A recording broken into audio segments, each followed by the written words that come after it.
شوفوا لي هاد لي مافن صالي كي كيجيو غزالين.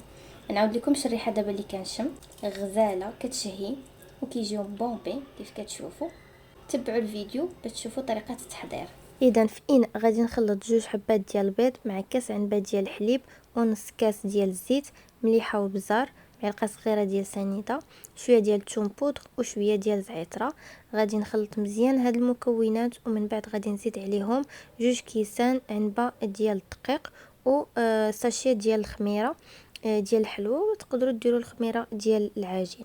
صافي غادي نخلي هذا الخليط يرتاح واحد 15 دقيقه على ما نوجد الحشوه. غادي ناخذ مقله غادي نشحر فيها البصله والفلفله، غادي ندير مليحه بزار وزيت الزيتون ثومه بودر، وغادي نشحر مزيان حتى تعسل هذيك البصله مزيان بحال هذا الشكل هذا. صافي غادي نخلي الحشوه حتى تبرد ونضيفها للعجين ونزيد الطون والفرماج ونخلط مزيان. تقدروا تزيدوا اي اضافات اخرى من اختياركم.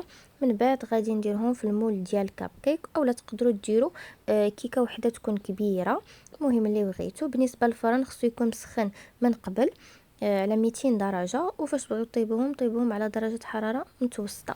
وهنا من بعد ما خرجتهم من الفران راه دغيا كيوجدوا، جربوهم راهم كيجيو لذاذين وبصحه والراحه.